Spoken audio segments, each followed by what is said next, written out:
first sound you hear is just crack.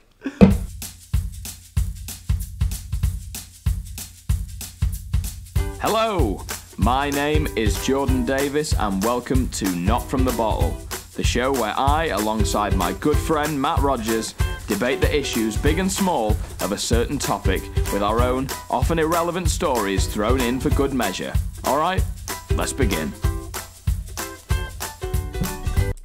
Right, hi there. Welcome to Not From The Bottle.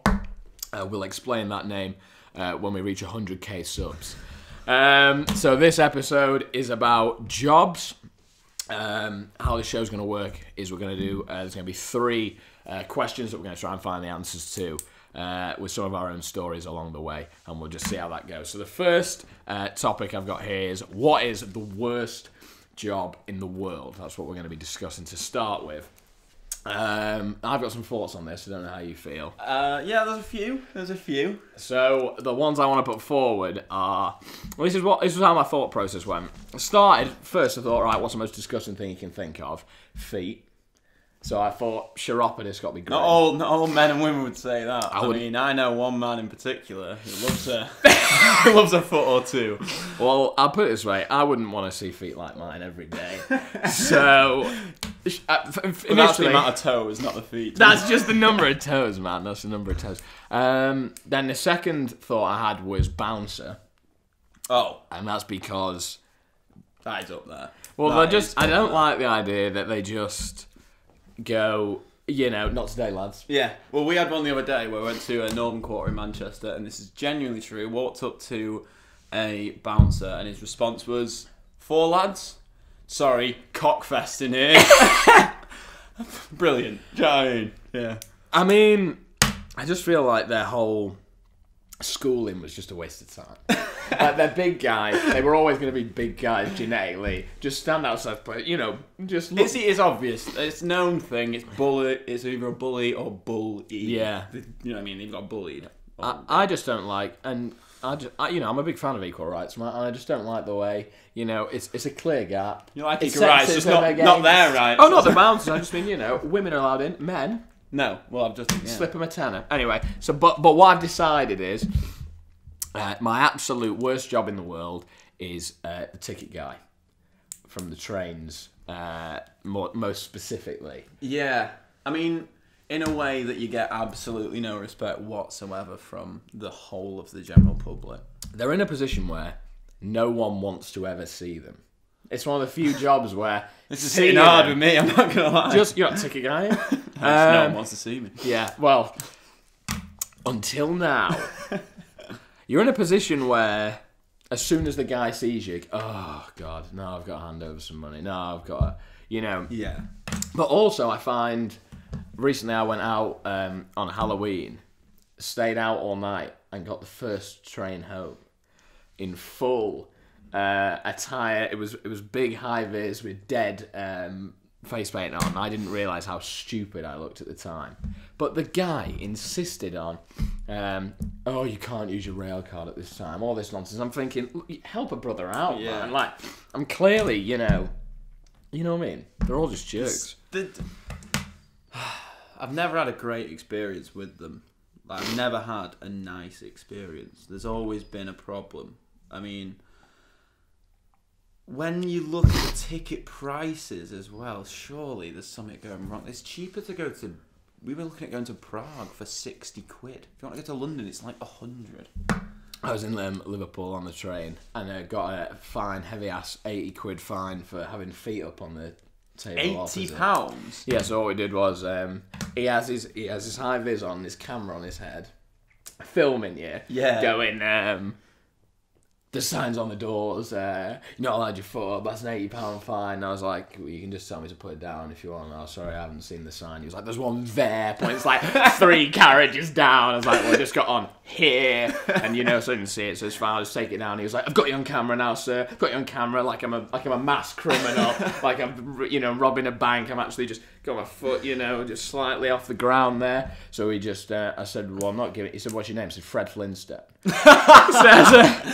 He said, "Don't be funny with me. I need. Have you got driver's license or a passport? I can take the name off." I said, "I'm not giving you my details." Should have said, if I had a driving license, I wouldn't be here. Yeah. Well. So I'd be driving this train. I said, "What's the other option?" He said, "You get off at the next stop." And I was like, "I'll take that one then." This is more of a funny story, but my brother's got this story where his friends are 15. And they go to football on the Saturday and they drink on the trains. And so they've all got their fake ID where they buy their booze from. And so they're drinking on the train and the guy looks at them and they're 15. Some of them look 15, clean shaven. And he says, "You're underage drinking. This is illegal." And the guy, they say, "No, here's our ID. Look, so-and-so 18, so-and-so 19, brother's ID, so-and-so 20 something." And he's like, "Oh, okay, fine. Tickets, please." "Oh yeah, here's our junior train ticket." Classic. Oh. Well, now we're on the topic of the worst jobs in the world. I do believe I have actually had the worst job in the world. Okay. I don't know where we're going here, sure. This is where I was about 15 years old, and we live in Stockport, for podcast reference. But yeah. Stockport, England, that is, guys. Yeah, Stockport, England, UK, world. Yeah, so, and it's one of them jobs where you just fall into it. Every man and his dog. And seriously, there's dogs doing it, but it's basically a phone-in telecom centre, selling glass. Now, I won't go into the details just to avoid any lawsuits. That's till at least episode 10. When we get huge. Yeah, that's when this we want. could bite you back. Yeah. So, it's a job which is just the epitome of it's absolutely mental. We've had the first shift I ever went to, they told me to turn up at lunchtime. This is genuinely true. And people go out for cigs at lunchtime, and there was more than one person having a spliff on lunch. That's not... eating the cigs. So what, you were selling glass? Selling glass over the phone. My brother actually did it for 2 weeks, and he said, "I'm sorry," because my dad was like, "Oh, why aren't you sticking at it? Matt's doing it." And he went, "I'm sorry, I just don't want to rip off old people." So you put forward wet the seal and calling. I have got another job that I've not done this job personally. Sure. But there must be a man or woman out there who genuinely chops onions for a living. Now, if you think about that job, right, you are crying in the day. You are crying in the day. And then you go home, and let's be honest, you're probably crying at night. That's a good point. I think you might have got it. Your life can't be brilliant if you're chopping onions for a living. But yeah, sad existence. Yeah. So, hopefully this goes out on YouTube, that's the aim. So there should be a little I button up there for you to click on, both of you. And you can vote. The options we'll put forward are ticket guy, weather seals grim, because you call in. I think you mean Schmeder Schmiel. Schmeder Schmiel. You call in old people, effectively, they're the only people who are buying it. And the other option is onion cutter. That's a nice one. Alright, let's see what you make of that. Do you know how long your Wi-Fi code is? Well, yeah, because I had to do it about 2 years ago. 16 characters. Uppercase, lowercase, numbers. PIN code for my card, 4 numbers. You get all my money if you get that right. You get all my money. Here, 10 possible numbers, 26 letters, 26 uppercase letters, times 16 digits, 1 billion possible combinations. Worst case scenario, you get to watch YouTube through here, and my pornography's a bit slower. Worst case. Which actually does sound terrible, so there you go. So I'm going to lead us into part 2 of the show, which is all about work and office romances. And the big question that we need to ask is, are they acceptable? Yeah, are they a good idea? Yeah, okay. Where do you stand on this one? Well, personally, I've never had one. I don't know. Is that a romance, all told, or just in the office? So, Still waiting. One day, man. No, in the office, I've never had any sort of romance, just purely because, well, it's just a 24/7. What do you do? Like, I see what you're saying, because you come in with You'd come in with them, you know, if you're going to see them that night, it's like, all right, we see him that night, and then you see him in the morning. If you have an argument with them as an actual person, you have to see him the next day. Yeah. If you have an argument with them in work, it's really weird, and it's also just I'm just not a big fan of it all. I'd say best avoided, but it's where a lot of people meet. I mean, I would reflect back on how awkward it was, even in school, if and I know people, it's a different world, but you know, two people split up at school, you know, walking past each other in the corridor, and all the girls have to bandy around them and just be like, sorry, sit, you know, you were too good for him, you were too good for him. Imagine that times a workplace, times a business. There's money involved. There's like, what if someone's earning more or doing the same? Especially if I'm sure a lot of it's like a boss and because there's a lot of it. I'll tell you what, I would quit my own rule if I got to do the boss. Yeah. He's a great guy. Sometimes a lot of it is about a lot of attraction is about that the person was unattainable. So if they then.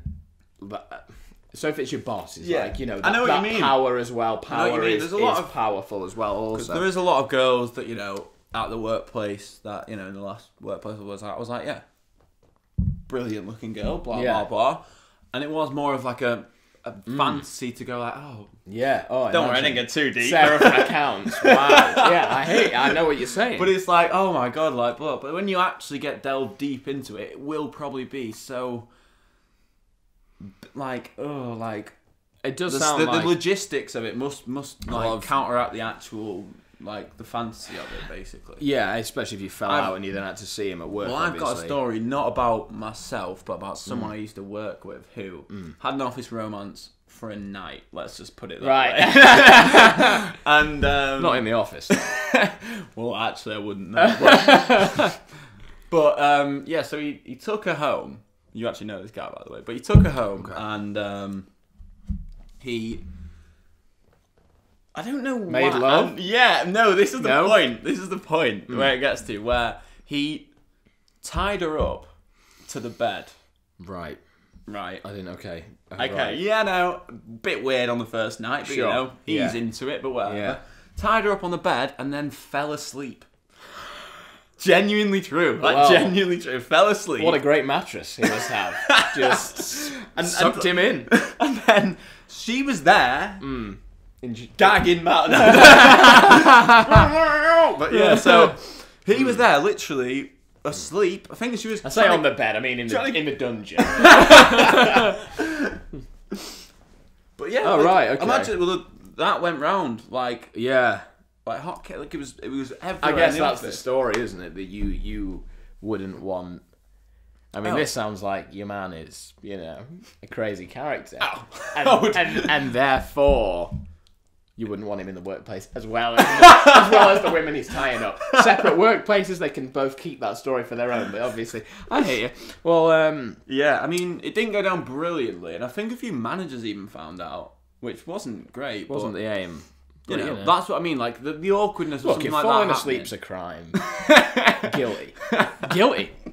I know. It does seem like a bit blurred lines. There's people where I work now.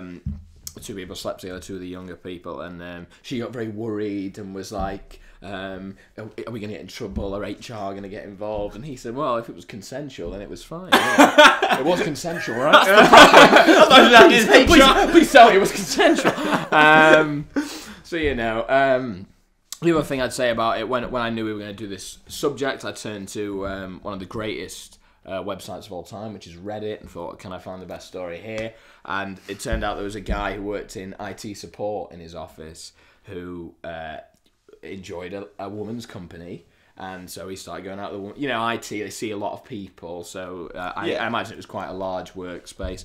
First woman he saw who he started dating went terribly. She tried to get him fired for I think it was harassment after they'd split up.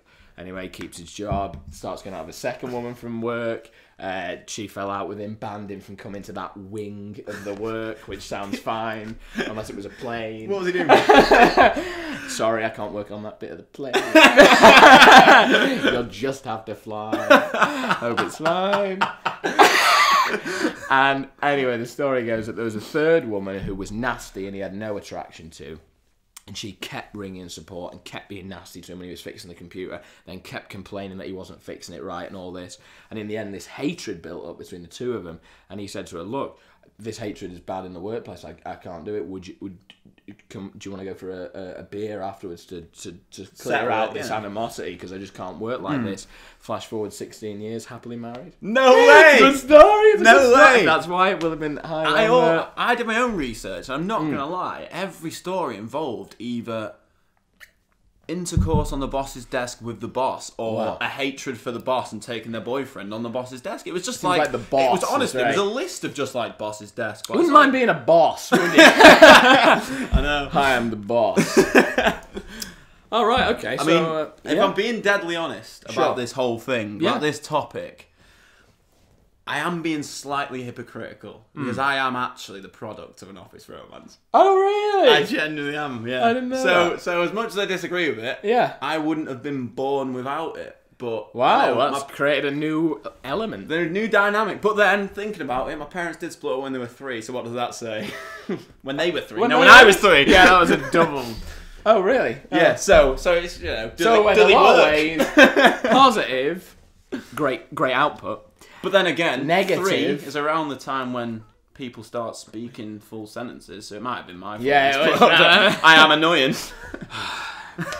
I can't if we split up, only one of us has to deal with it at once. Okay, right. So, office romances, work romances, are they a good or a bad idea?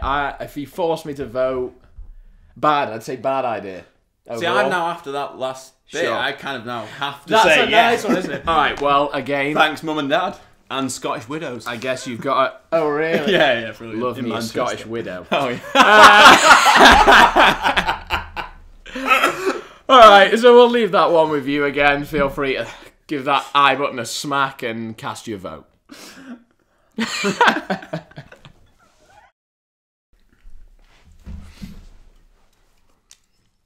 So, you know, when I just went and got these before, I sprinted to Bargain Booze, which is only 0.4 miles away from here. I did check on Google Maps. 0.4 miles away from here. Yeah, I ran down for a minute because I was out of breath by that point. I didn't run 0.4 miles in a minute. And then there was a load of people watching, a lot of people at work, on the road, shops, blah, blah, blah. I sprinted down this place, got 4 pint cans of Stella, and then walked back with them in the hand. Yeah. It's funny how we're on the topic of jobs and we look so unemployed at this point. You sprinted down the road to buy 4 pint cans of Stella and then turned around and walked past everyone like, Jesus, I need this. Oh, He's running. Something's important here. He's late for his train situation. Yeah. And you're walking past him going... dawdling. I should have opened one. I should have got out of the cat. I got out of my and just cracked one open there, and then just broke the sweat, the alcoholic sweat.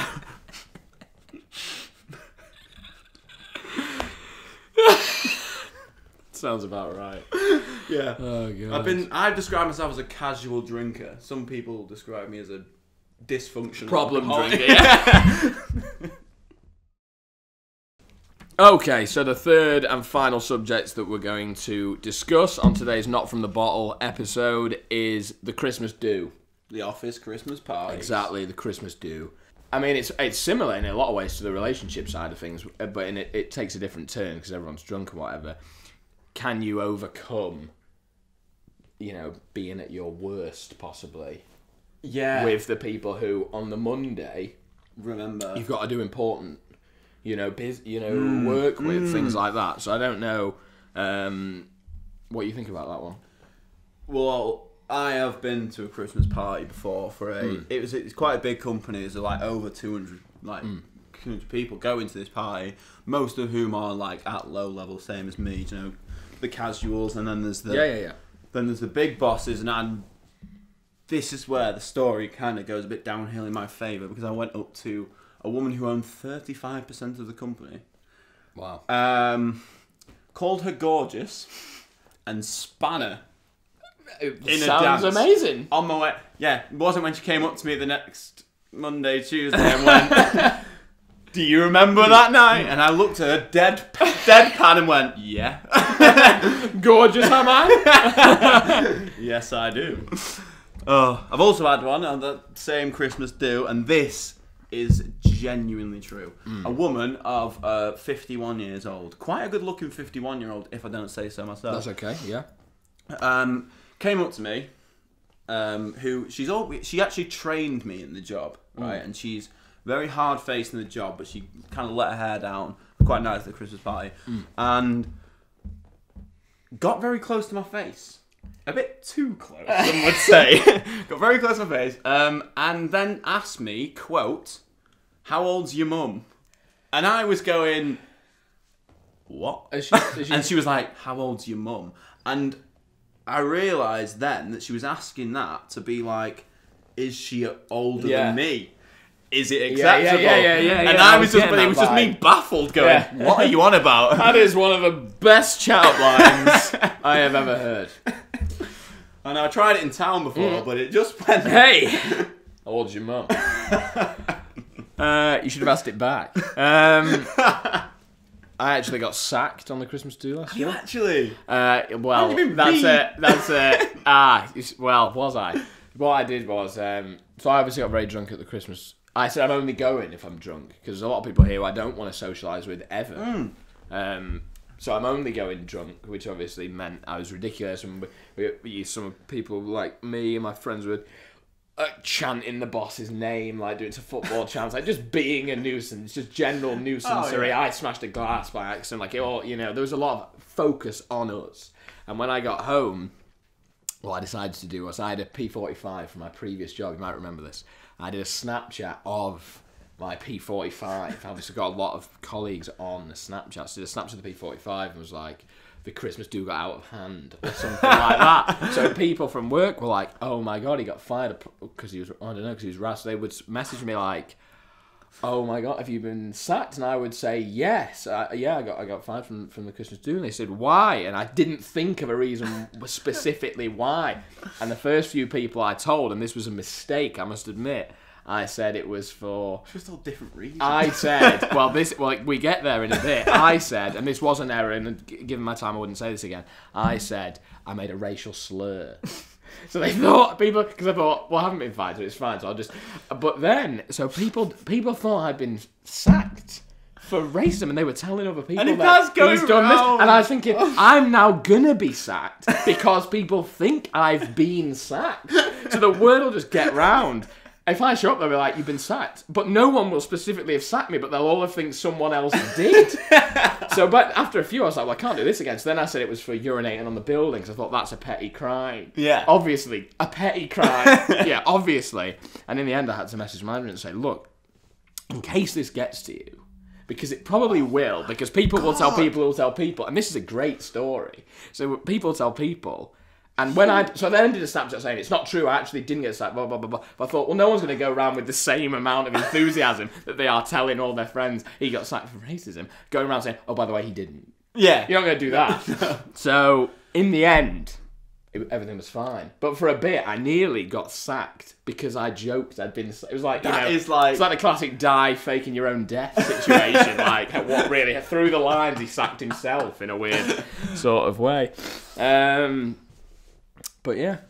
Yeah, I mean, Christmas parties are actually very, very fun. I had one where, at the time of my Christmas party, I was actually well liked by my colleagues and my management. My colleagues continued to like me throughout, but my management took a sharp disliking to me at the end point of my short career. But I had a guy we had these free tokens, and he was loving it. He said, he was dead nice to him. I loved him as a man, a good guy, blah, blah, blah. And he gave me these tokens, and then I think he regretted it because I was spinning the boss Yeah. Well, but she was gorgeous. He must have very much regretted it, because this is how I actually ended this job.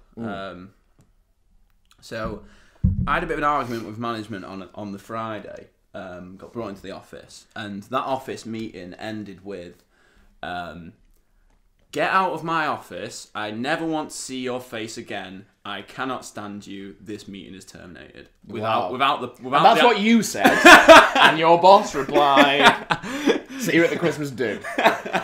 So I walked out with the things unsolved, and I ended up speaking to my actual team manager and apologising, blah blah blah, saying, "Look, well, apologies, and I didn't mean to cause offence or anything like this with what I did," and you know, which I didn't. They were just bad management. But yeah, Sure. so went in on the Tuesday, because you know I was ill on the Monday, and went in on the Tuesday and handed my notice in, because I'm not doing this anymore. This is blah blah blah. Within half an hour, they brought me into a meeting to say. So I said my notice was a 4-week period. I'm happy to work it. Blah blah blah. They said, "Look, Matt, instead of you working your notice, we'll pay you To not. yeah. Just go. Just get out. And not only can that, happen, but this was actually. the same man who had told me he never wanted to see me again, never wanted to this and that. And he then ended up saying, and I was confused, baffled in this meeting, going, "What? Wait, what? Yeah, Wait, I'm yeah. gonna get paid." They were like, "Yeah," and then he went, "No, go and enjoy the weather, go and enjoy the football," because it was the World Cup at this time. It was What? like, Is this right? this is genuinely right. Oh. So we had That's amazing. so we had What a Sweden win. on. We had Sweden on the Saturday. Was Yeah, it? yeah. In the And then quarterfinal. yeah. And then there was the Tuesday was where I handed my notice in, getting Yeah. sacked, and then the Croatia Thursday on we had was it Thursday? was the Croatia match. Wow. I got paid on the Friday. If we'd have gone through against Croatia, Well, I would have got paid on the. I got paid my month's pay and a 4-week notice, and then gone to watch have gone. the final of the World. Well, I would have gone. Yeah, you would have definitely. gone. I would have gone to watch the know, final of the I know, World I know. Cup. Like, it would have been like Well- the best week of my life, but it was still all right anyway. yeah, it was still a bit of a win. Yeah. What I'd say again, took to the research, the forums of the internet, found a story of because you know, I don't know, when my last Christmas do, there was like a cabaret act, like a drag act. Yeah. Well, someone had a hypnotist at the Christmas do, and they hypnotised a woman into Is this? This isn't where I work now anymore. This is someone else. Hypnotised a woman into taking her bra off and throwing it at the boss, which obviously created some awkwardness. Which made me think about. Well, a hypnotist in of itself is a sketchy profession. Yeah. I mean, It and is. then if his first thought is, "What can I do?" Yeah. Embarrass and shame a woman on stage. Well, have you ever seen a hypnotist? no.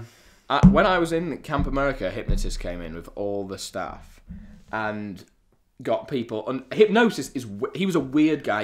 He couldn't really speak properly. Like, he spoke dead quick, and he had all these people under his spell, but he was a leery man, and it was like half blokes, half girls, and he sent a load of the blokes away, and it was him. They all had this ring of chairs, and it was him and loads of girls, and they were all under hypnosis, and he was putting his arm around them like this, and it was dodgy stuff. And anyway, he did this thing where Get your bra off. he put it was fall asleep on the person next to you. So he's got, And he just went, he's got 18 to 21-year-old girls on either arm. So Jesus. he puts. Christ. Oh, he was a dodgy guy. So he puts these people under hypnosis, gives them all a number between 1 and 8, and he says, "We're at a horse race. These are your numbers, 1, 2, blah blah blah." He said, "I'm going to call out the number of the horse that's won. If it's you win $1,000." So he says 4, and it was a guy, and the guy goes, "Yes!" Because he's under hypnosis, he thinks his horse had won, and the guy goes up to him and says, "What are you going to spend?" He's under hypnosis, remember, in front of the management, and he says, "What are you going to spend your £1,000 on?" And he said, "Weed." Because he was under hypnosis, he didn't know what he was doing. So he then had to have a disciplinary about something he said under hypnosis. That is so unfair. That is Unbelievable. so unfair. He got fired as well later down the line. It's for something like Oh. negligence, but from then on his card was marked. That Like is with the so kids. so unfair. Said it under hypnosis. That's so brilliant that under Unbelievable. hypnosis his first thought is weed. Do you know what I mean? There's literally. To be fair, it was his first thought out of hypnosis as well. But anyway, somehow we've got onto the topic of hypnosis. But the question was, should you go to the Christmas do? I personally would. I don't know. I would say yeah. I think If it I'm being depends. deadly I'd honest, probably yeah. say yeah. It's My old fun. man never goes. He'll arrange anything on the day of the Christmas do. Just to not. He'd watch a football match he doesn't care about. He'd go to a gig he doesn't care about. He'd watch a podcast he loves. But I would say yeah, because I'm a funny guy and I've got friends. So I'd say if you've got friends, I would definitely go. It's as much as the stories are cringeworthy and whatever they are. yeah, well they that's are the fun. point, isn't They it? are But anyway, there'll still be a button up there for you to click on if you agree or indeed disagree. And I must say, if this button thing that John's on, It's a button. Just comment below. We don't. Oh, the comments are below. Yeah, if we And don't the have button a is button, above. if we don't have a button, there's comments. No.